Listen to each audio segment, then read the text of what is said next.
Well, good evening, everybody. We're going to go ahead and get this meeting started at 7:20 p.m. Welcome. I'm going to have Erica take roll call, please.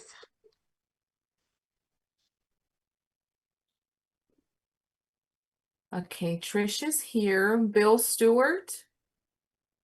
Here. Julie Chetney. Here. Pretty Subramaniam.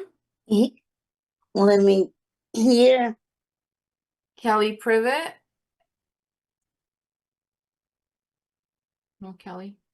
Joseph Wong. Here. Sam Yi. Sam. Okay. Karen is not here. Philip Loy. Here. Richard Centeno. I'm here. Adriana Pinedo. Here. And Tina Wright. Here. Okay, you have a quorum. Great. Thank you, everybody, and welcome again. Call this meeting to order. We're going to first item on the agenda is to review the agenda. So are there any changes, comments, anything we need to do with the agenda? I'm trying to look around. I'm looking at my big screen here. Okay, seeing and hearing none, we'll move on to the board minutes. So review of the board minutes, the May 27th meeting. Are there any comments, changes? Anything we needed to do with that one? Okay, I don't see any. So with that, I'm going to ask for a motion to approve the minutes. I approve. Second. Thank you, Tina. Thank you, Bill. All in favor, say aye. Aye. Raise your hand or say aye. Aye. Thank you. Any nays? Any abstains? I think we're good to go. Thank you. Trish, Moving right. Yes. I'm so sorry. Can we go back to the agenda? We actually do need to add a C1 amendment contract for Dara, please. Oh, that's right. I forgot about that. So let's go back. We need to amend the agenda for the contract. So with that, do I have a motion to approve an amended agenda? I will make the motion, Trish. Thank you, Philip. Do I have a second? Preeti, I see your hand. So moved, Trish. So moved. Thank you, Preeti. All in favor, raise your hand or say aye. Aye. Aye. Awesome. Thank you. Any nays? Any abstains? Done. The revised agenda is approved. Moving right along, we have public comment. Erica, do we have any public comment this evening? Yes, we do. And I'm going to be reading the public comment guidelines. Thank you. The Board of Directors welcomes public participation and values input from our community. If you have signed up to get public input during the board meeting, we kindly ask that you follow the following guidelines. Each speaker has up to 3 minutes to speak. The board will note comments that require follow-up. Please be aware that the board does not respond or take action during public comment in order to maintain adherence to our governance process. If you have handouts or written comments, please submit them to me prior to the meeting so that they can be shared with the board. To protect privacy, the board cannot discuss specific individuals or cases during public comment.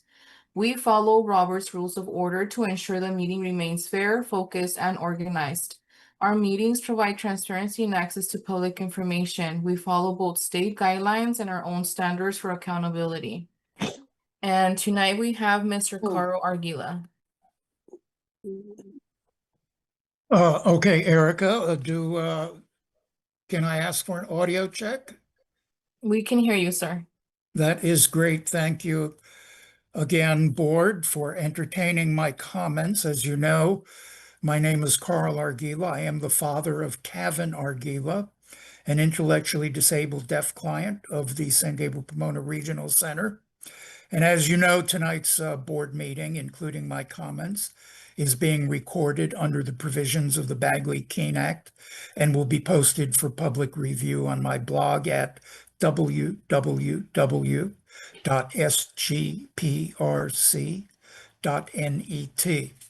And before I make my usual comments, board, I do want to acknowledge the assistance of your agency, in particular Jesse Romero, in assisting my son Gerardo to move into year number 7 on the self-determination program. So the self-determination program has been an enormous benefit for my son. However, I'm not here to talk about my son Gerardo. I'm here to talk about my son Kevin Argila.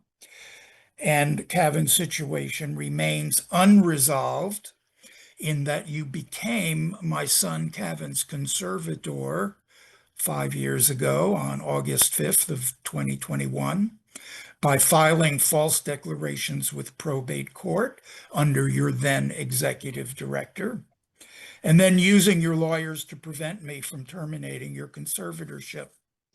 You have placed my son, Kevin Argila, into a group home against his will, and you're keeping him there against his will.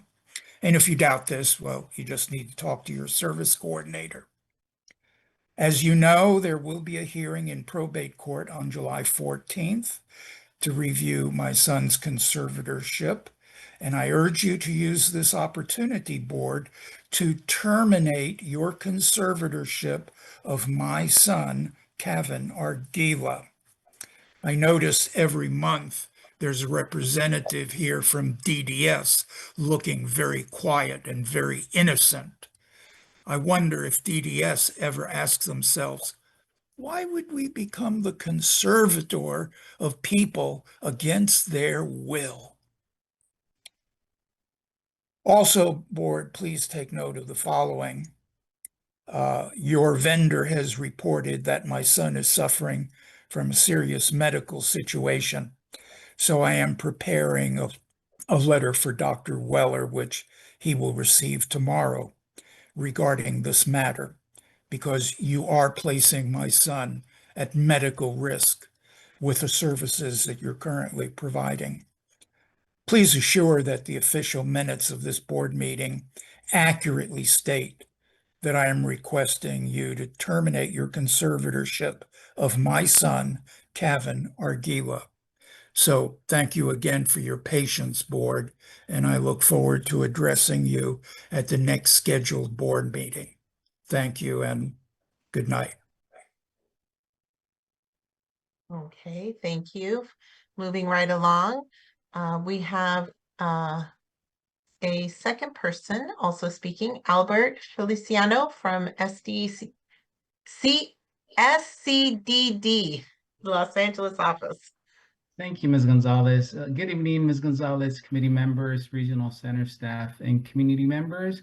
My name is Albert Feliciano. I am an advocate with the State Council on Developmental Disabilities, SCDD, LA office, and it's a pleasure to be here today. And thank you for this time to give public comment. I have actually two. I'll make them hopefully before the 3 minutes. The first one is the State Council on Developmental Disabilities LA office is looking to fill 2 vacancies for the SGPRC Local Volunteer Advisory Committee, or the LVAC, for the Self-Determination Program, or SDP. SCDD appoints half of the members, while Regional Center appoints the other half. So we are currently looking for 2 individuals to fill those 2 vacancies. We are looking for individuals served by this regional center and or family advocates or family members. All applications will be reviewed by SCDD's membership committee. If anyone here is interested in applying, I will be posting the link to our website in the chat where you can find more information about this committee and the link to the application. And I will also include my contact information should anyone here have any questions about the application or the process, or if you need support or assistance completing the application or answering the questions in the application, I'll be more than happy to schedule an appointment with you and help you out. So that's the first one. The second one is SCDD in partnership with DDS is offering statewide SDP orientations for anyone interested in the self-determination program. If you might know that as of April 1st of this year, the SDP orientations are now being offered in 2 parts. Each part is 2 hours. Anyone here interested must complete both parts before beginning the SDP transition. Anyone that completed the orientation before April 1st of 2026 or is already enrolled does not need to retake it. So I'll be happy to put the link as well in the chat. The link will take you directly to the SCDD website where it'll show SCP orientations part A and part B, the topics covered.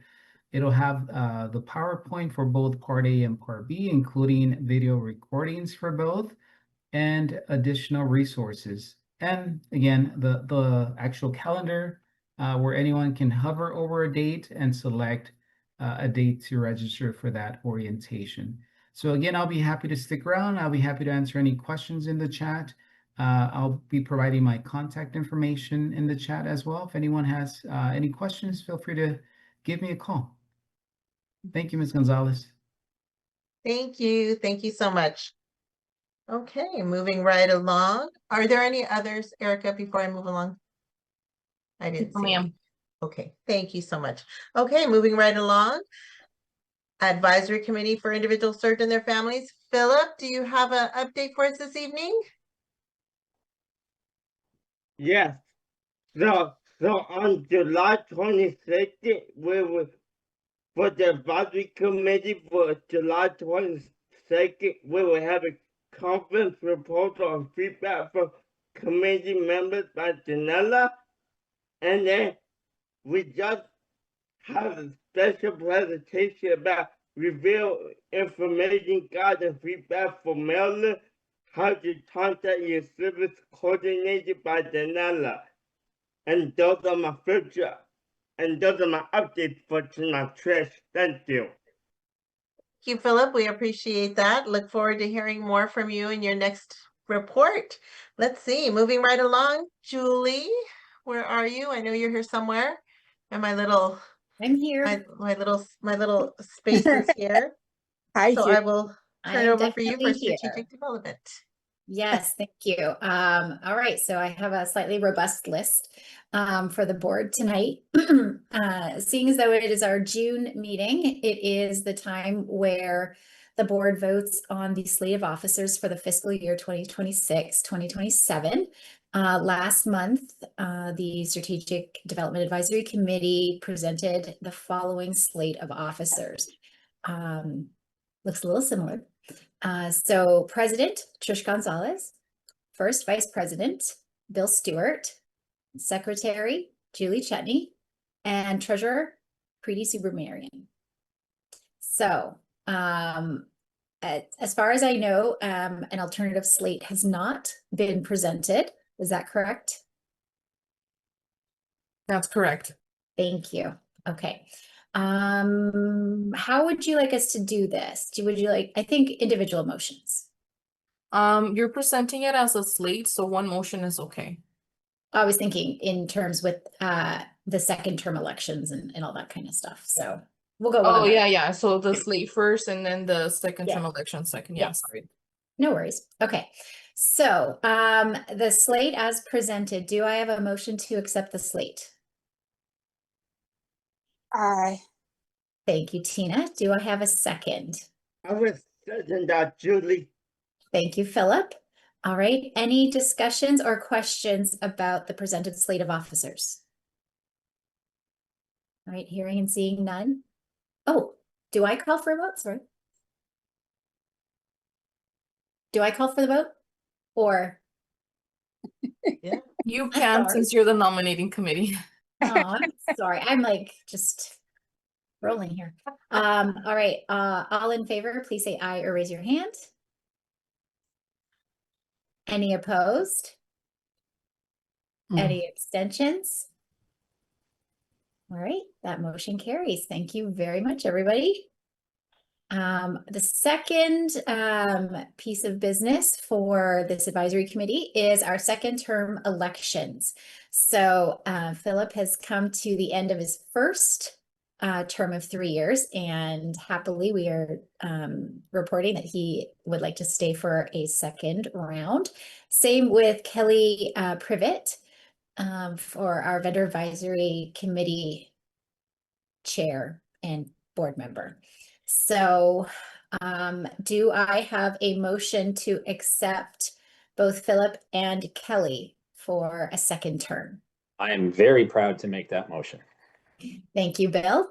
Do I have a second? I will. I'll second Oh, it. go ahead, Tina. Aye. All right, thank you, Tina. Any discussions or questions? Not hearing or seeing any. All in favor, please say aye or raise your hand. Any opposed?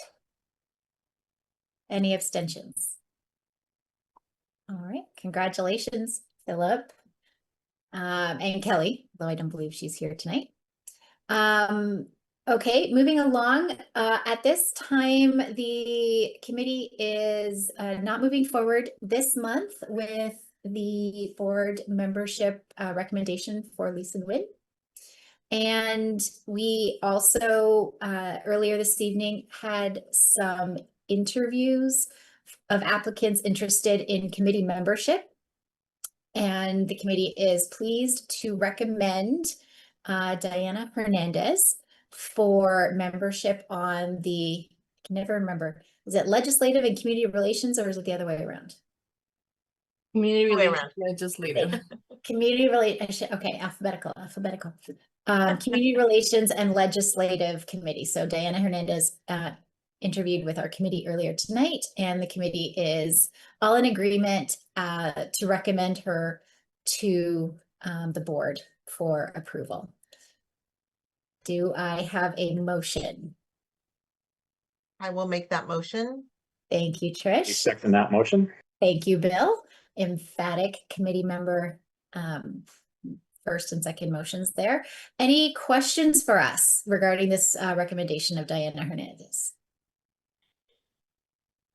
Okay, not hearing or seeing any. Do all in favor, please raise your hand or say aye. Aye. Right? Any opposed? Any abstentions? Wonderful. Thank you so much, board.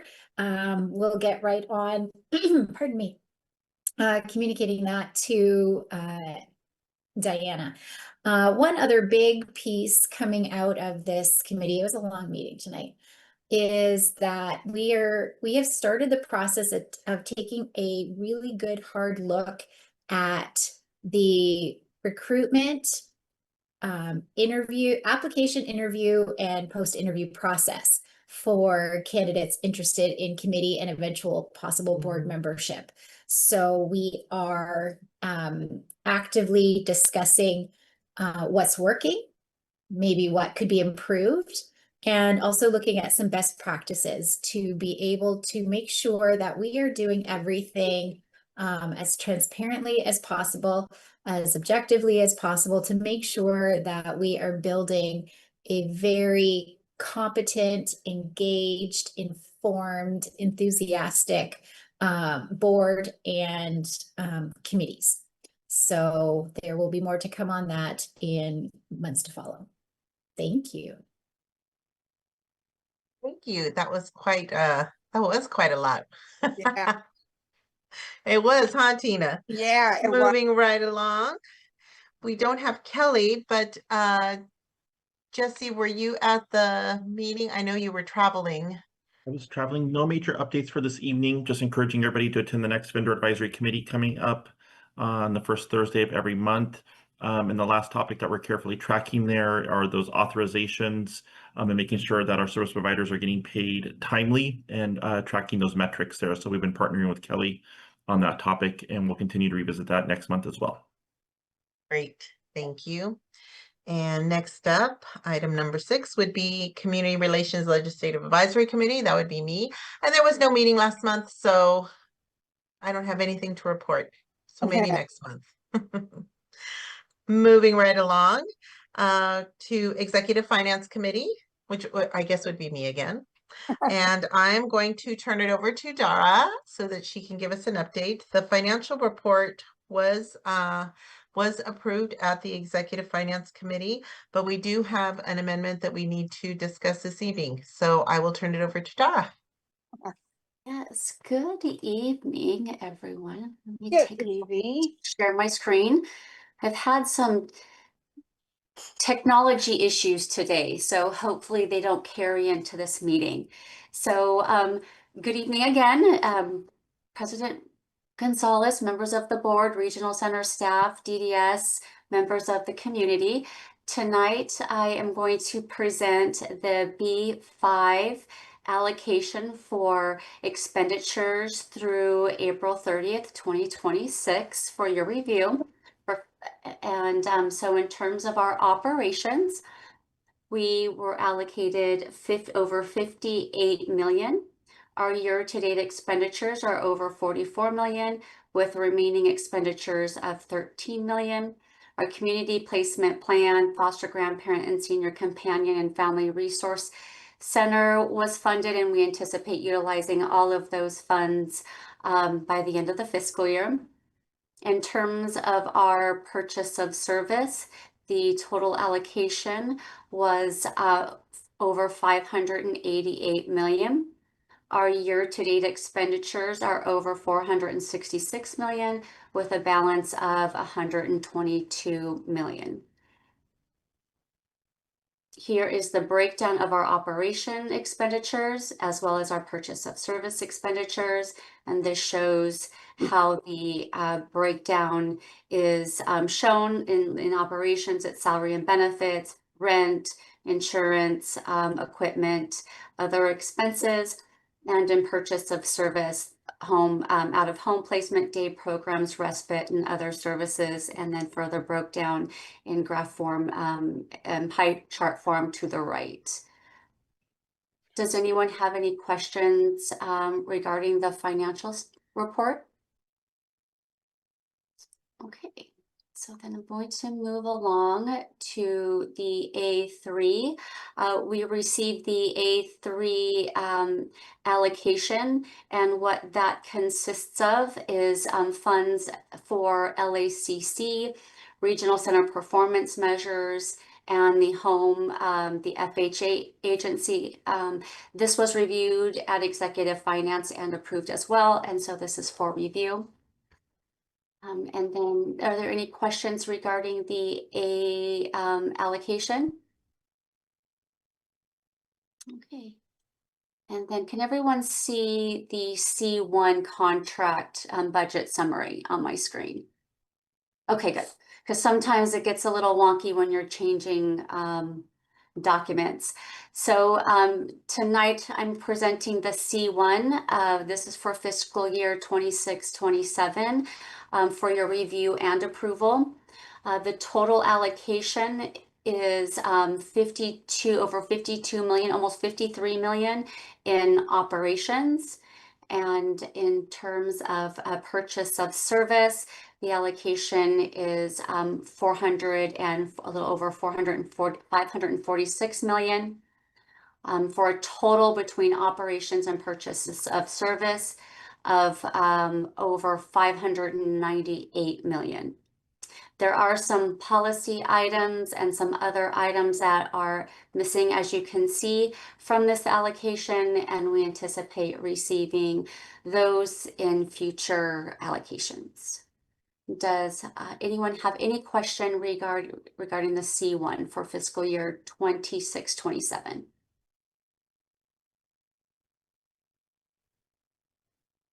Okay, if there's no more questions, I'm requesting for approval to move forward with the C1 contract.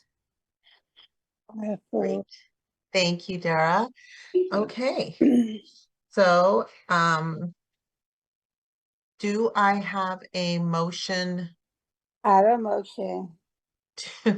I hear you there, Tina. Okay, so you're making a motion to approve the C1 contract as presented. Yes. Okay, do I have a second? Second. That Trish.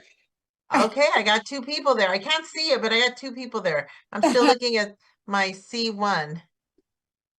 We're I still said looking at that the that's C1, it. Dara.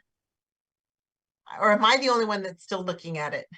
I'll do the first one.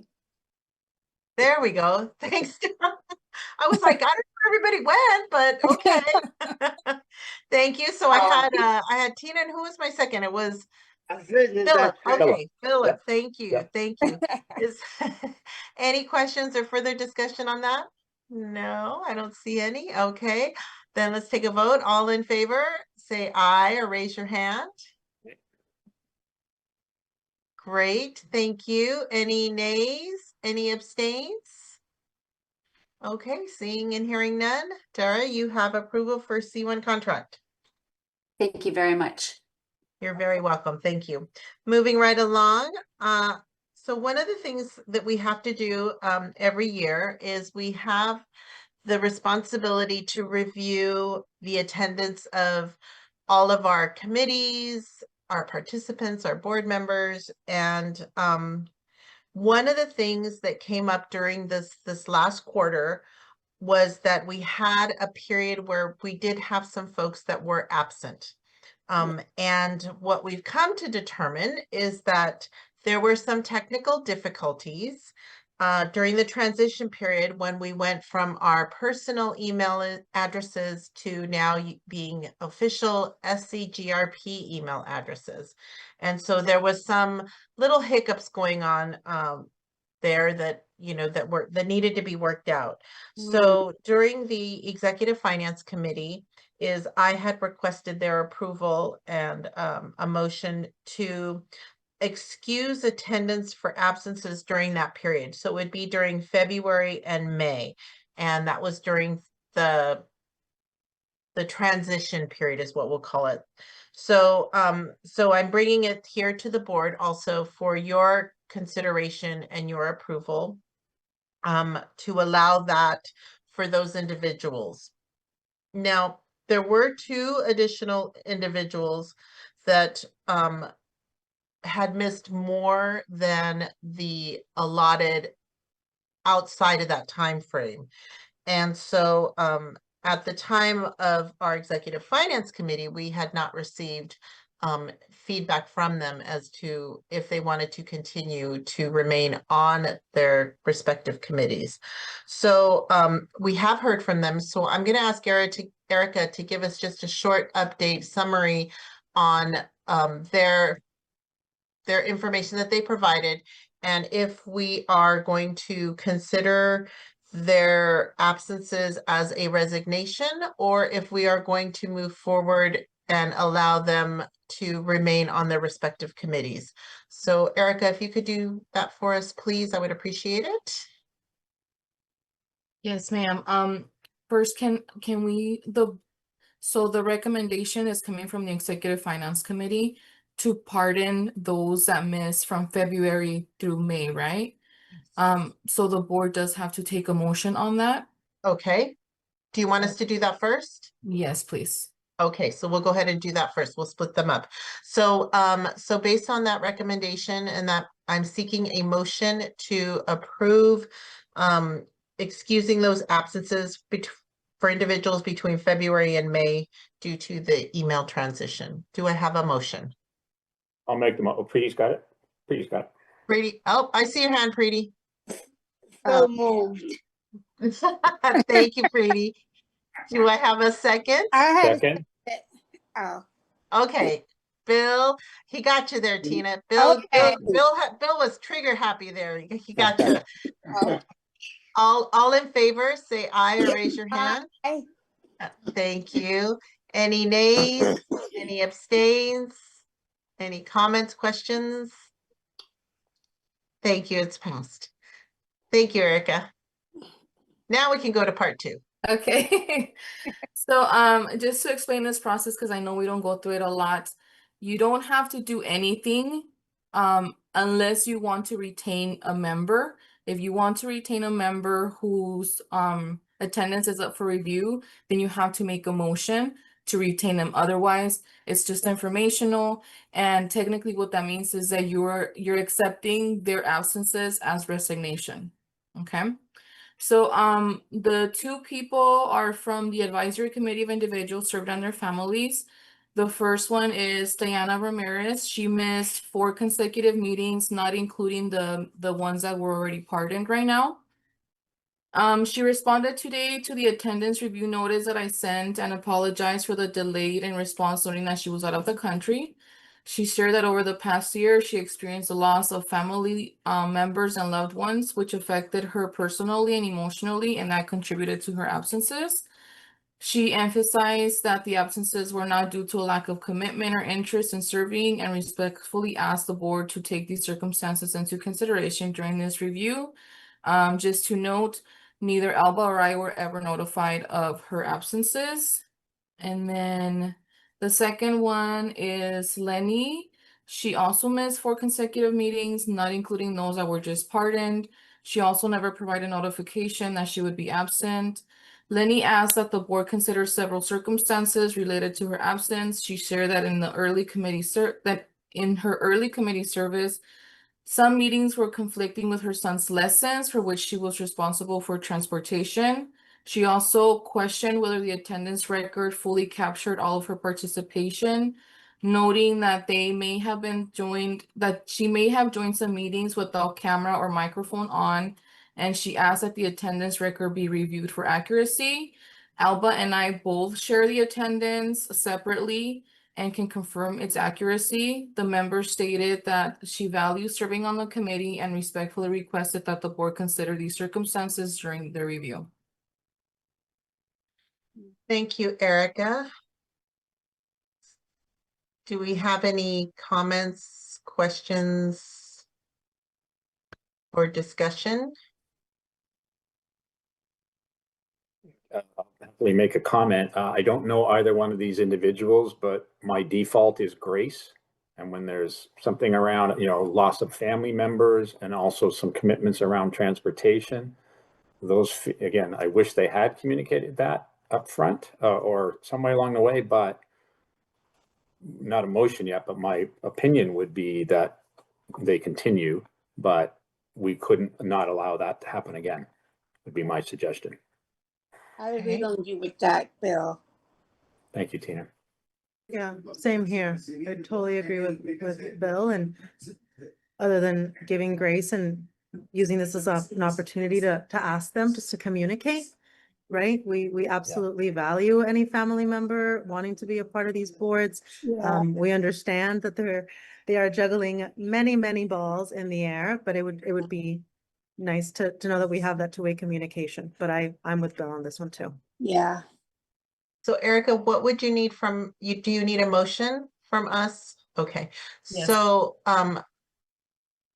so would the motion, so let me ask you a question. So would the motion be that we reset it, or would it be that we accepted, we set perimeters or boundaries? I mean, how would we navigate that moving forward? I've never been in this position before.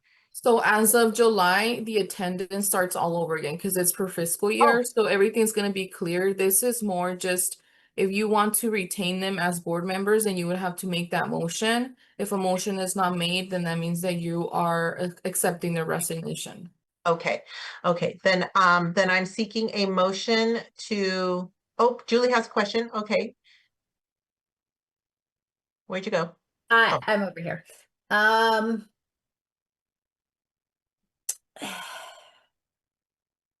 What is the total number of meetings missed?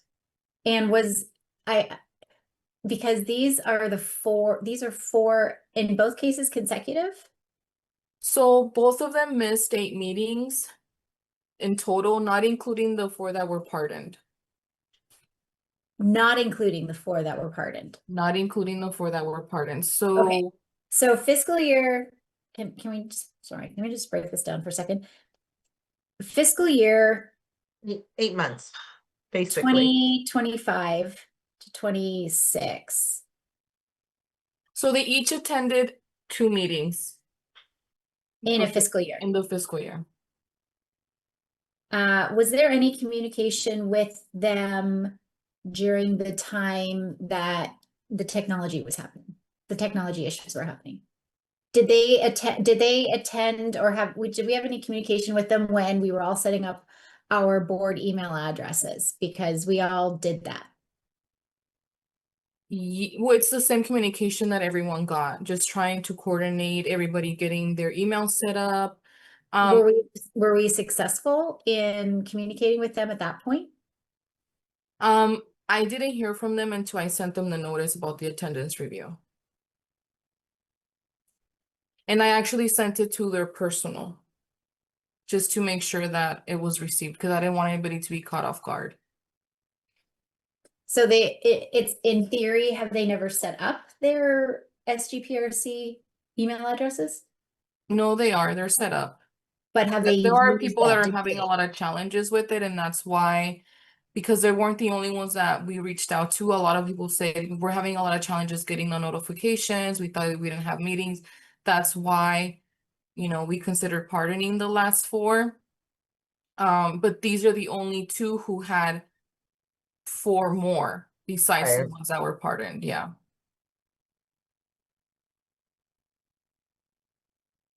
That I would.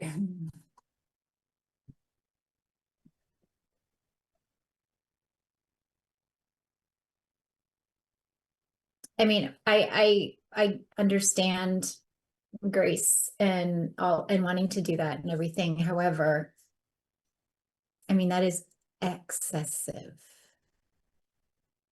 to me.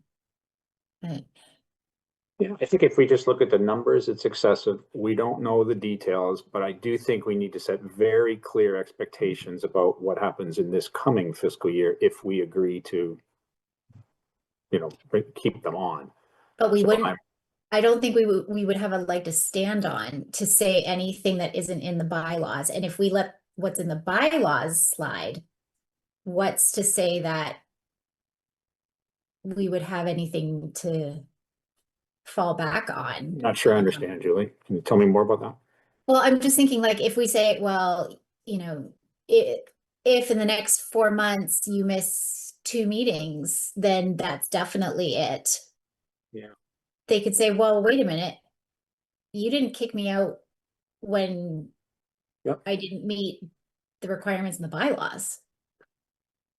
I don't know. Right. I'm just playing devil's advocate here. I don't want to get us into a slippery slope type of a deal, because there was already the 4. I can also share a personal story that a couple of years ago, I was traveling a lot on business and failed the attendance test. So I would have been kicked off. But that was never without notification. True. I don't disagree, but I think that's more like a professional courtesy that I don't presume everybody has that. So. Yeah, again, I hear everything you're saying. I understand the precedent, and I still say Grace wins once. Well, I think also, Julie, it would once, yeah. And I think also we've also been very clear in our meeting, in our minutes, is that this would be like a one-time, like we're allowing Grace in this particular instance, but that doesn't mean it's, because we're doing it once does not mean it's going to set a precedence moving forward. And we can make that very clear in our minutes tonight, is that we're allowing it in this one opportunity, and each case will be evaluated on a case-by-case basis, but there's no precedence moving forward that this is going to continue or is an expectation of any person moving forward. Because it is something that would be decided on based on a motion put forward and voted on by the board. Okay. I'm happy with that. Yeah, Adriana, go ahead. Yeah, question, or maybe for Erica, how does it stand? What are the bylaws right now? I'm a little hazy. Is it after 3 bylaws or say that- 4? The bylaws say that 3 consecutive meetings or 4 in a fiscal year constitutes a resignation. Okay, 3 to 4 without communication, correct? It doesn't allude to matter. communication, but we have Oh, always okay. honored communication. So when somebody lets me know, hey, I'm gonna miss, It's like we Mhm. always take that into consideration because they're communicating with us, they're staying engaged. I know that they're looking at the meeting materials. Not that Okay. their attendance wouldn't be reviewed, but just like right now, like I would say, Bill missed, but he's been communicating with me every single time that Right. he missed. Yeah. Do we as the regional center, like after the third or the second miss, what do we do? Do we reach out to folks and let them know that they've missed twice, or that they've missed 3 times, or that they've missed whatever? No, we pretty much let them know once they've reached that, the 3 or 4 now. Oh, so after they're out, then we let them know, hey, you're out. We let them know ahead of time, like we're gonna be reviewing attendance. Reviewing attendance, but not that they're about to No, I do lose. let them know the amount of times that they've missed, yeah. Okay, that was Yeah, my yeah. question. Oh, yeah, I no, was, yeah. I was curious, Mhm. how aware they were of the Yeah, so bylaws, I will how let you know, aware they hey, were. Adriana, your attendance is gonna be up for review. I have you marked down as being absent 4 times, 5 times, whatever it is, yeah. Okay. Thank you. I appreciate this conversation.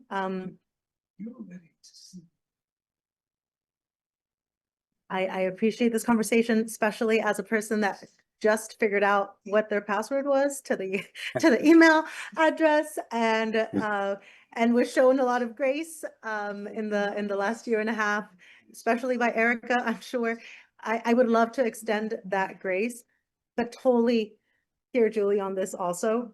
I don't know if we as a board or as part of this motion, right, like what do we set? What are the parameters moving forward? What is the expectation moving forward? I think Bill also has a point in that, right? I think that there is place for that to be communicated. I would hate to cut someone out, but yeah, eight missed meetings and no communication. I mean, we would have no idea what's going on, right?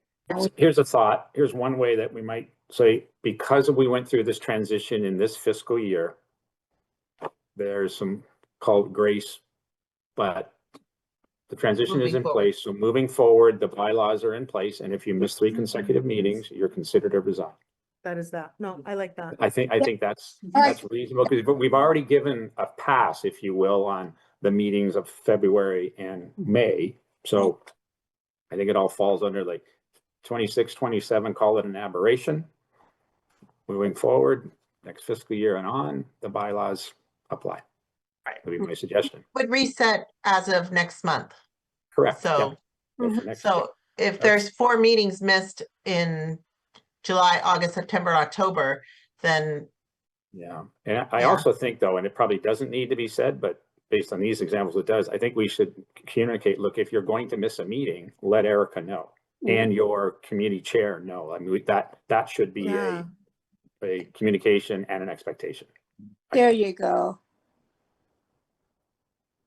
Well that is done. one of the things that Eric and I have been talking about adding into this little workbook that I'm working on for the board seat is some of those things like that where, we should be reaching out, sending out, maybe doing a quarterly review, even if it's just a quick snapshot. So that is something that is going to be added in our little checklist or little cheat sheet, as Preeti was calling it. I like that, Trish.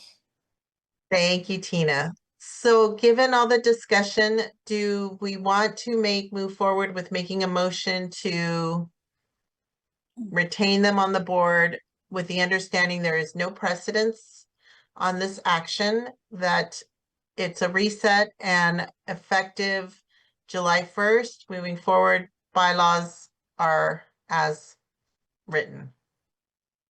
So moved. I second. Preeti, you took your words. Do I have a second? I second. Trish.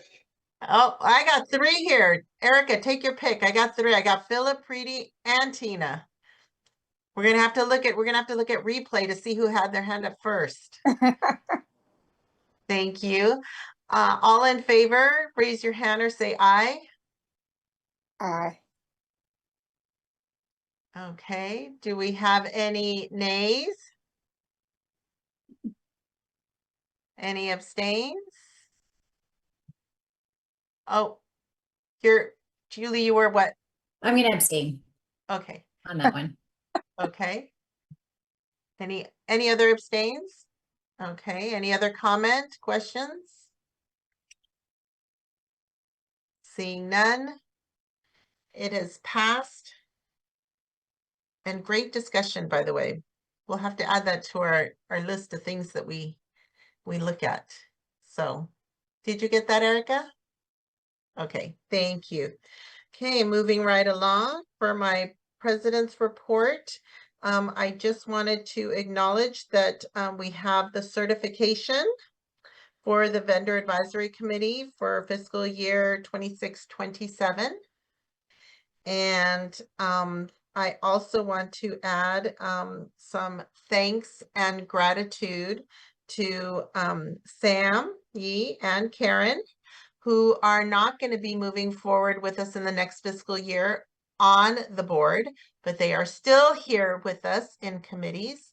And so I want to, I don't think they're here this evening, but both of them, I wanted to extend our deepest gratitude for the services, and hopefully they'll be back in another round down the road. So with that, I'm going to now turn it over to Jesse for his updates. It's all you, Jesse. All right. Hi, Jesse. Hi, Tina.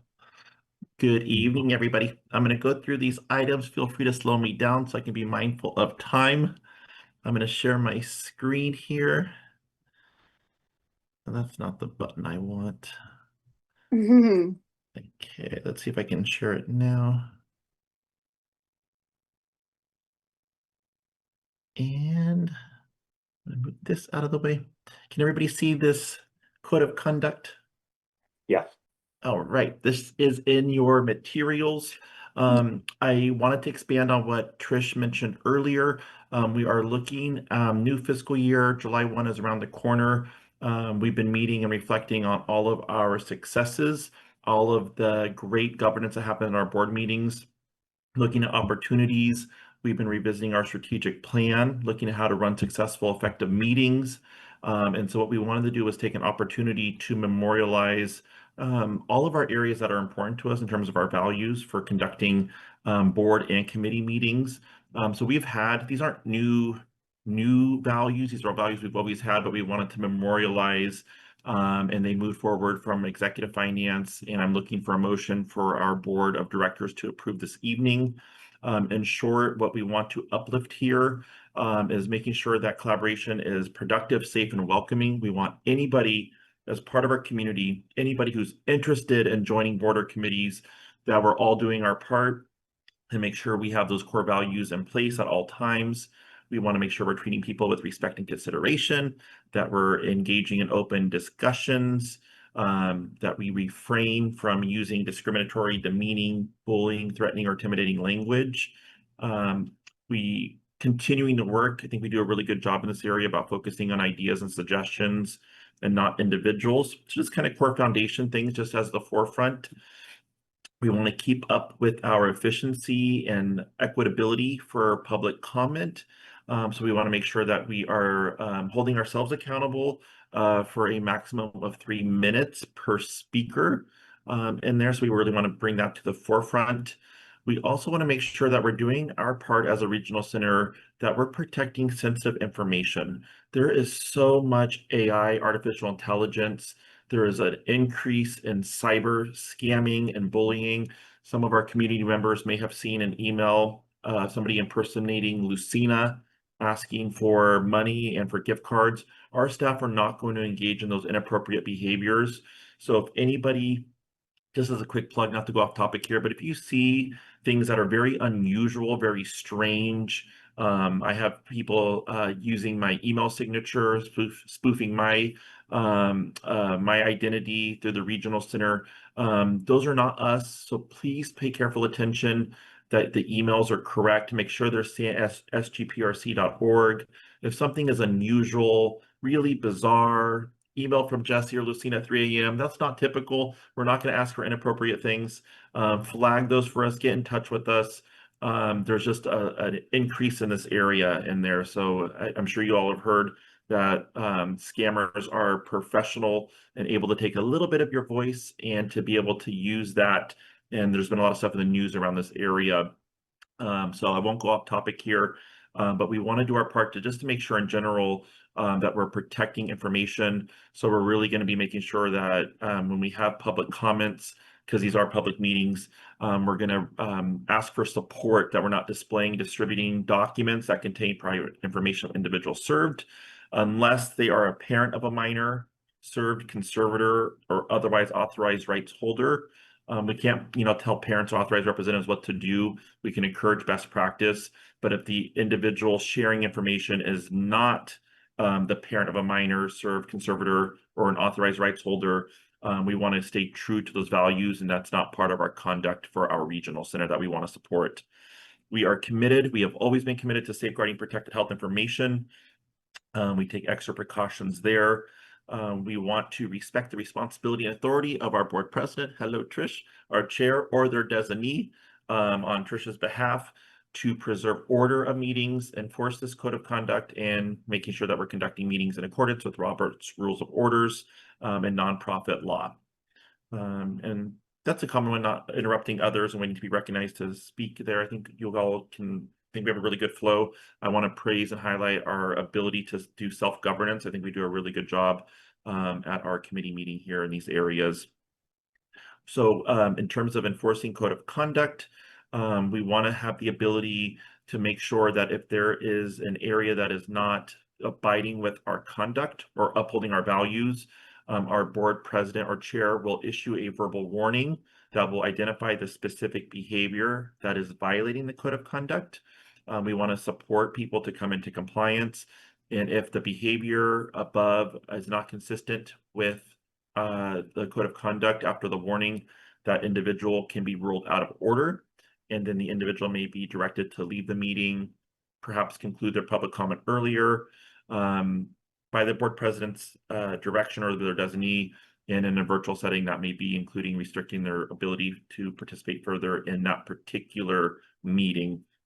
And then you'll have language in here that we want to obviously work with everybody. We want to increase participation. But if there is a failure to comply with the directive to leave and it becomes disruptive and we can't conduct meetings, that we'll continue to look at all of the rights and abilities that we have as a regional center to implement safeguards, especially for safety. So this is our code of conduct that we would like to adopt. We want it on our website. We want it for transparency to capture these areas that are important to our center. And on the heels of making sure as the next piece of this, as the board statement, we can do these two things together. We also want to continue to uplift transparency. We want to continue to uplift accountability. We want to make sure that individuals who are getting information is getting accurate information from us. And so we have a draft statement here that you're looking at. Our proposal is to make sure that we get this into, we'll read this comment. We will also put it into the chat for those individuals that want to have this comment in the chat for our meetings. We will also be putting it into our board minutes as our proposal. We want individuals to know that our only San Gabe affiliated website is sgprc.org. There's a link there. And it is the most reliable way to get accurate information about the regional center. We want to make sure people are not getting inaccurate information from either websites for people that are impersonating the regional center or through any domain that is not affiliated with the regional center, as that can cause a lot of confusion and stress on families. So I'm asking for collective support here to keep uplifting sgprc.org and all of our proper domains that we have. We also are doing a lot of work in our strategic plan to get information out. We cover a lot of different topics. And in terms of accuracy and transparency, you have language in here encouraging people to stay connected to us, to get information. We have a great site on our webpage just about boards and committees. Erica and Yvonne has been updating that area. We have a good calendar that we keep current. We got our social media around the corner from 1,000 followers, everybody on Instagram. So if we can keep uplifting that. And then there's also topics that we want to continue to uplift in terms of accuracy around conservatorship and alternatives to conservatorship. The state of California has been so invested in this area. that we wanted to make it easy for our community to get information and to get it quickly. And there's a link, hyperlink straight to the department's website on there that has information, resources, and good information in there. So we believe firmly that these two areas will continue to uplift our direction, contribute to efficient meetings, contribute to safe meetings for everybody, and to keep our values at the forefront in there. So I want to see if there was any questions. And my ask would be a motion, Erica, to get board approval to adopt our proposed code of conduct and our board chair or designee statement for public comments at SGPRC board meetings, so we can get these published on our website. And then Trish and I will be working, if this motion passes, to approve. We'll be working to make sure that we continue to uplift this at our meetings, so everyone's aware of this as we continue to do great work ahead of us. We're excited for our new fiscal year, and we think it's extremely timely that 7/1 is around the corner. So hope I didn't miss anything up there on that end, but any quick questions for me or any thoughts?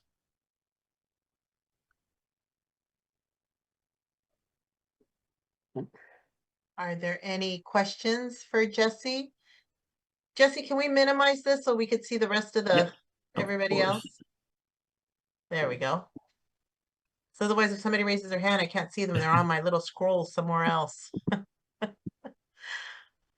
Okay, thank you, Jesse. That was very comprehensive and an excellent explanation on our processes moving forward. Do I have any before I ask for a motion, are there any questions or comments for Jesse regarding the language?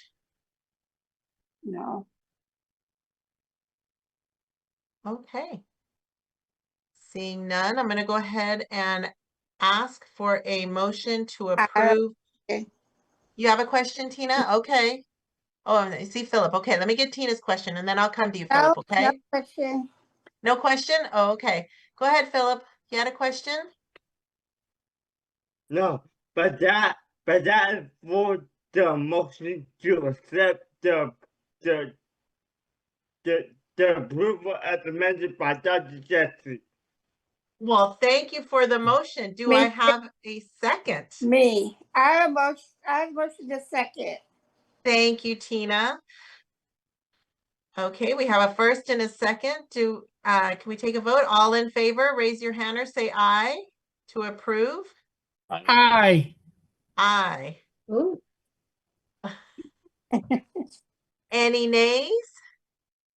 Any abstains? Any other comments? So passed. Thank you, Jesse. Thank you, everybody. Next up, my next item is related to a retirement committee that we are looking to form. What does that mean? We are looking to structure and work with a professional as it relates to our employee contributions, defined contributions for our employees, Sandgate staff, as it relates to the 401A, 403B, 457B. As the plan administrator. And so part of our work that we want to do is adopt a charter. We are working with a fiduciary to help manage these efforts. What this means for us is that we are going to have expertise built in for Sandgate Pomona Regional Center to analyze trends, to ensure that there is no conflicts of interest, to look out for the best that we can do for our employees and study trends. And so we want to enhance this area. Part of the work that we want to do to keep us guided and structured, this is in your materials, is we need consent of our board. This has been approved by our Executive Finance Committee to move forward in front of our Board of Directors to create a charter per se to be able to do this work. So you'll see that. We had some really good recommendations out of Executive Finance to provide a little bit more structure. And so the area I wanted to bring to your attention, and I'll share my screen here, was making sure we have a clear understanding. Let me move this out of the way about who would be on this committee. So the executive director, this is our proposed language, everybody. Yours truly, hello, everybody, would make recommendations for the membership of this recruitment committee. Voting members would be the executive director, the deputy executive director, Lucina Galarza, chief financial officer, Darren Mikesell, Chief People Officer Yelena Hernandez, and Controller Rosa Ham, in addition to a human resource representative that shall serve as a non-voting member, total of 6 people. All committee appointments and any changes to a membership shall be reviewed by Executive Finance Committee and submitted to the Board of Directors for approval. So in the process is I would make recommendations in case there's any changes, in case Executive Finance would like to see anybody else on this committee. I will not be able to make any changes without going through Executive Finance and to our board to keep full transparency at all times about this process. So we built language in there. Committee membership could be amended or changed for a variety of reasons if there's any transitions in positions or people. And so that will come forward again through this process that you'll see. And then there's also language that gives the Executive Finance Committee of the board full authority, full approval to be able to bring their own recommendations or amendments to the Board of Directors for consideration and approval at any time they choose. I have the responsibility to make sure that our Executive Finance Committee is kept update of any major changes related to this committee. And we are also going to build in that the fiduciary representatives will provide updates to Executive Finance Committee at minimum annually or at any time upon request. And we're looking to schedule that for July or August. This is just an opportunity for our fiduciary representative to bring back updates to our Executive Finance Committee to look at trends and themes on there. So our proposal is to just memorialize effective July 1st, that we have the individuals by name and by title on here.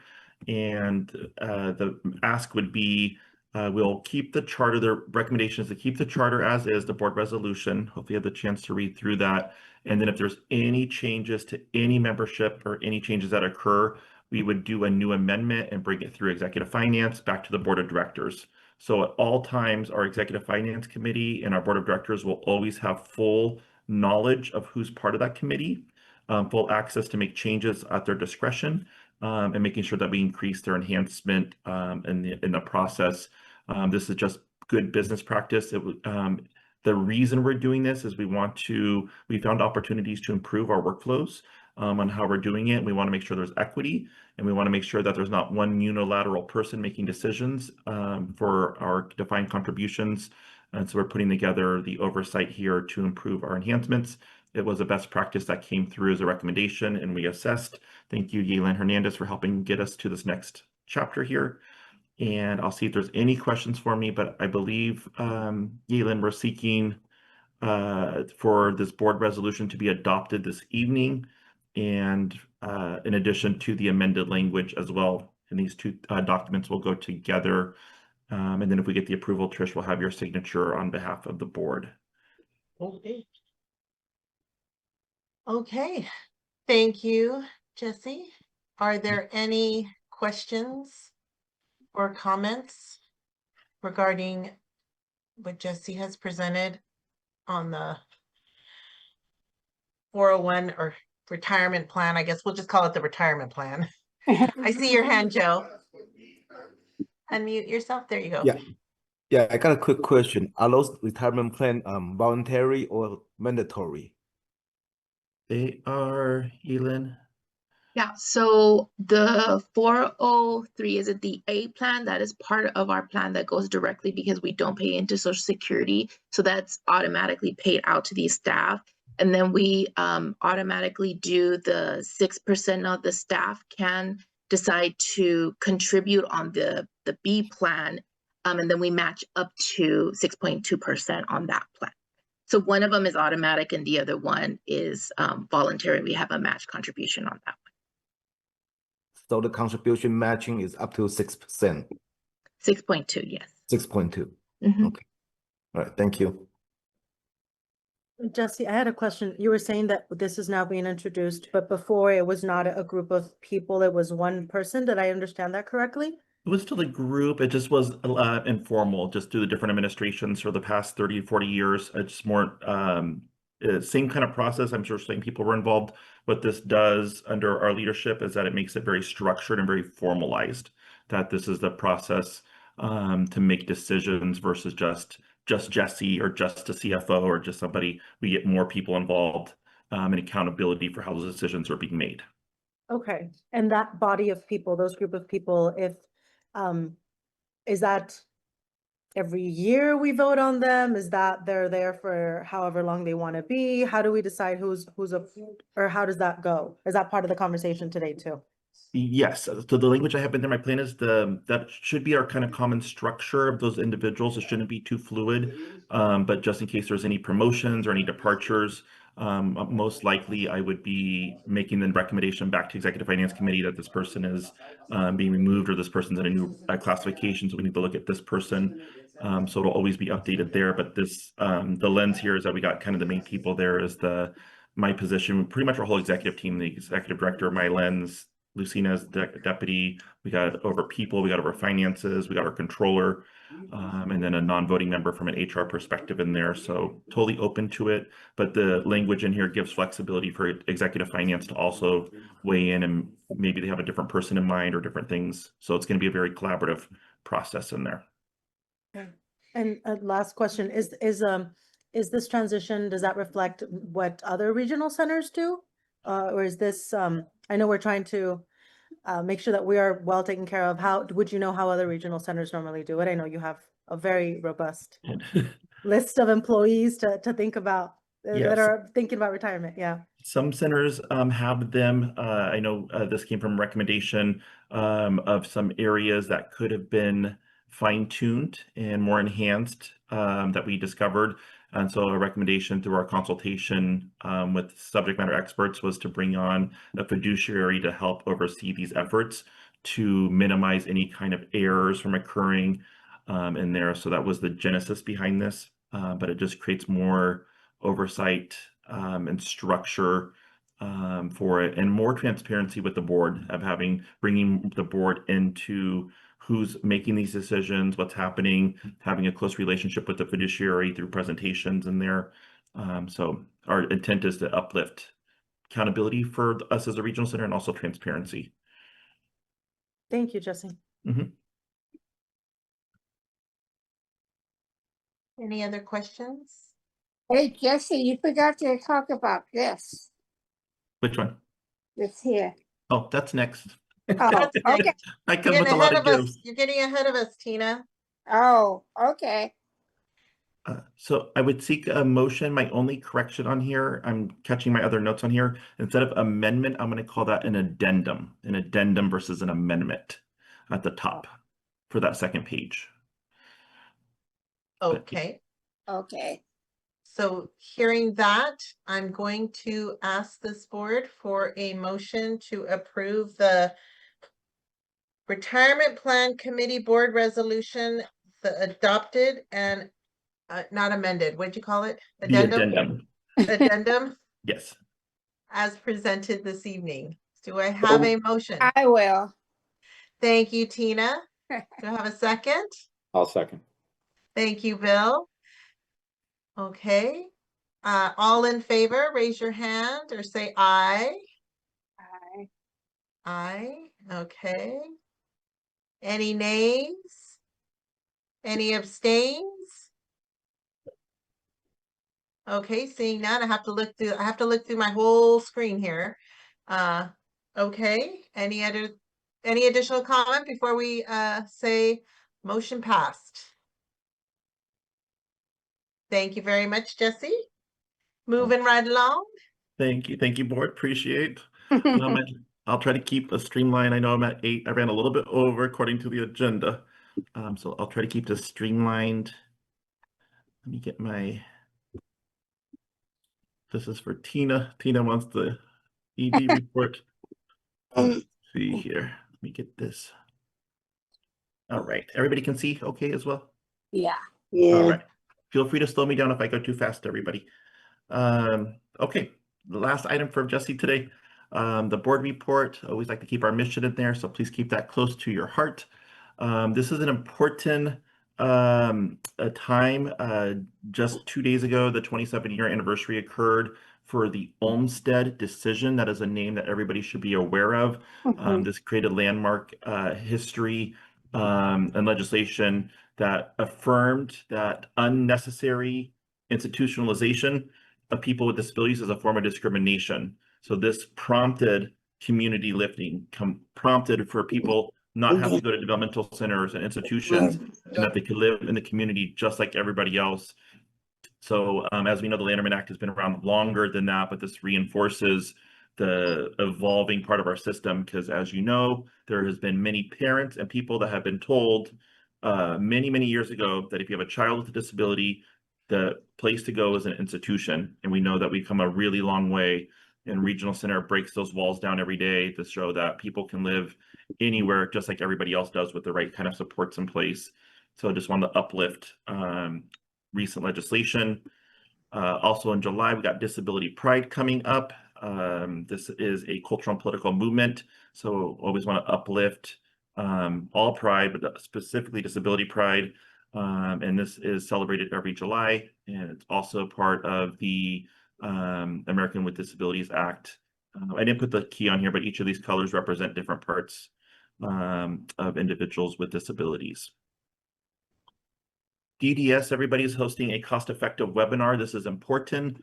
They are hosting and wanting to get community feedback. So if any of you are available to join on June 29th from 11 to noon, I put the link on there. The department is tasked. They got a time, I think it's August 1st. Yeah, August 1st to come up with a definition of what it means for a regional center to purchase items for individuals that we serve that are cost effective. What does it mean when it's cost effective?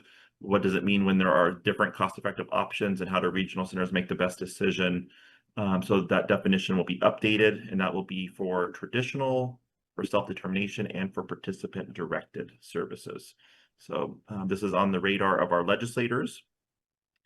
We are hosting with Empower Now an emergency preparedness training coming up. Feeling safe, being safe, July 1 at 10 a.m. to noon.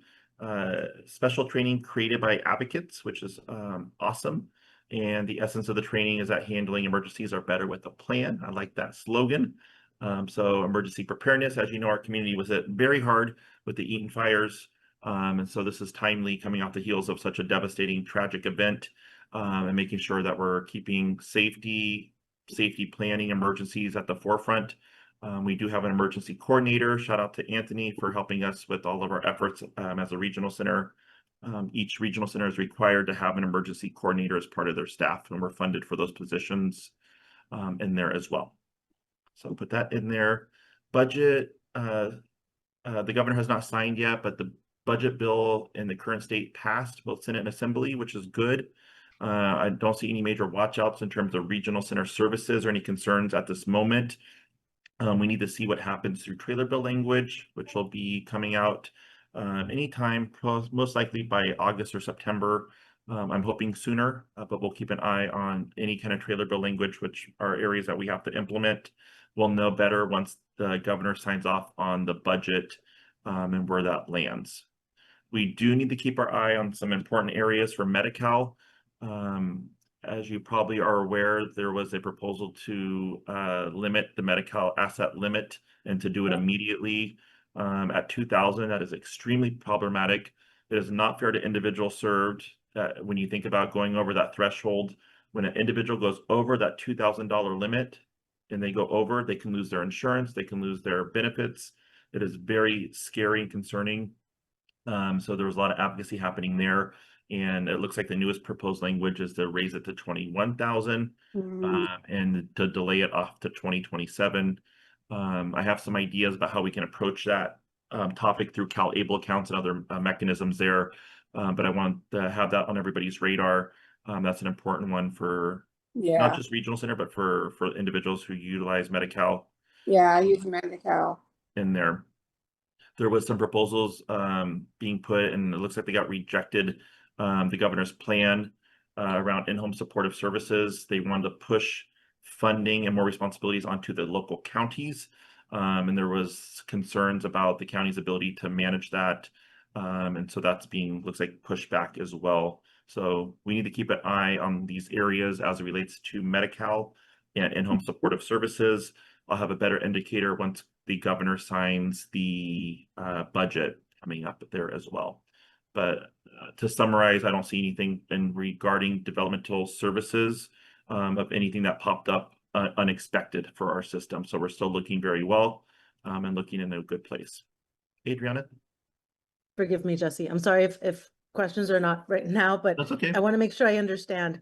So Sure. I know that the limit right now for assets, it's $2,000. I want to make sure that I'm reading this correctly. The limit will go down to 21,000? Or you mean Yes. like go or up? That They the were- limit will be up to 21,000, no? Like folks can have They- up to $21,000 in assets? Yeah, that could be worded a little bit more clean. They're trying to reinstate that $2,000 limit that was in place for many years. They're trying to get that back to that place again. And then what they're saying is the 2,000, that's going to hurt people. That's going to be very problematic. And so raise it to 21,000 as a threshold instead of that 2,000 mark. Okay, that's what because I thought it was 2,000 right now. We can confirm it. My team is on here. They can double check that, but I know from the conversation I was having and even today in Sacramento, that it's an area that was there. It was sunset for a while. I don't know the exact dates, but that looks like it's trying to be reinstated back to that, but we can definitely clarify that as Oh, well. wow. Okay, I would love to know. I know it was something that we had run into Yeah. issues with. It should definitely be a lot higher than $2,000, which is. Yeah, even anyhow, 21,000 is Yeah, is concerning. low. Hey, exactly. Yeah. Thank you, Yeah. Jesse. Absolutely. Yours truly here, selected for opening through a huge conference. There was over 900 people called the Partnerships for Wellbeing Institute in Anaheim. You can see that it was quite crowded there. It's a partnership with UC Davis, and I was selected by DDS to do the opening for one of the days of the conference. I focused on the importance of regional centers and the work we do in context with the other agencies. And the importance of relationships. And I share with the audience that we can do anything in this work if we have relationships that are there. If we have true, authentic relationships, we can do that. You can have an MOU, you can have a contract, but if you don't have anybody that can answer the phone, it's a disservice to everybody. So just want to share that with everybody. I'm continuing my community and coffee. So if any service provider is interested in hosting me, please feel free. And we also always like to uplift. Danielle and I had the opportunity to join ARCA and several other executive directors all the way into Virginia. Was it last week? Feels like a lot of travel for the National Association of State Directors of Developmental Disabilities Federal Symposium. That's a mouthful. What that means is we got to interact with every state director that serve people with intellectual and developmental disabilities. And federal concerns, and the Center for Medicaid Services were there. And so lots of great conversation there. So I always like to remind people, we got to do a lot of local work, but we also have to do a lot of work at the statewide level. We also have to make sure we're tapping into those federal relationships as well. We have to. California Public Records Act, we're going to keep that going on there just on our slides, just to remind people we're fully operational, and there's a link there for Public Records Act through our portal. And I'm going to end us with some stats. We are at 18,533 individuals. That number has gone up in June, but these are numbers that reflect up until May 31st. So you can see the massive amount of intakes that we're doing each month. Our staffing dashboard, we have 589 authorized positions and 17 vacancies, and our year-to-date employee turnover rate was 3.7. Last month it was 3.4. And then you see the areas of the vacancies there and our work that's happening for May and June. So this is our new dashboard. I hope you all like the style, but Yalen and I have been creating and using technology and portals to make this look more modern. So that is our staffing dashboard. And SDP, everybody, in the PowerPoint, if you're interested in looking at the data, I will share with you that we have 372 participants, and want to thank our SDP team and staff for supporting people to get into the program and all the work that's happening there. Philip? Remember the form that Arias sent us last week about to fill out, but do we fill it out or how do we fill it out? Which one was that, Philip? Remember the form that Arias sent out to our email last week? But do we have to fill it out or the region nothing to fill it out? We're actually not gonna have you fill it out. Trish is gonna sign it on behalf of the board, and in the bottom, we're just gonna put board approved on today's date. Okay, thank you, Erica. Thank you, Philip. That concludes my report. Wow, okay, that's a lot. You sure you don't want to add one more thing? I probably forgot I got my notes here, but I think that covers the bulk. I saw my picture in this. I did too, Tina. I saw it too. That's Yeah. awesome. And we did Mm. make just a little our opening, our grand opening that we had last month, which was Yeah. amazing. Yeah. We did make the senators or the assemblywoman's social media, and we made their newsletter as well. So we have some very strong advocates there with them. So that's wonderful. Yeah. Are there any other board or committee announcements as we move along? No, HSC. Hey, Tina. When I get my money in the mail. I almost said something, Tina. Don't worry, I Erica almost said knows. something. It's in the mail. The check's in the Erica, mail. I don't Check's want in to the do it mail. yet, Tina, because my favorite is when Erica comes to find me and she goes, Tina's looking for you. I thought you were in the lobby. That's an inside joke between them two, you guys. So, but as we move along, we do have executive session tonight. So board, please stay. It will be short, I think. And I just want to give a notice that our next meeting, July 22nd, is that the board meeting will be dedicated to training. So it will not be a public board meeting. There will be no board actions, no business will take place. We just get a lot of training. And that our next scheduled board meeting will be held on August 26th. So Okay. with that, thank you, everybody. Meeting adjourned. Board, stay for our closed session.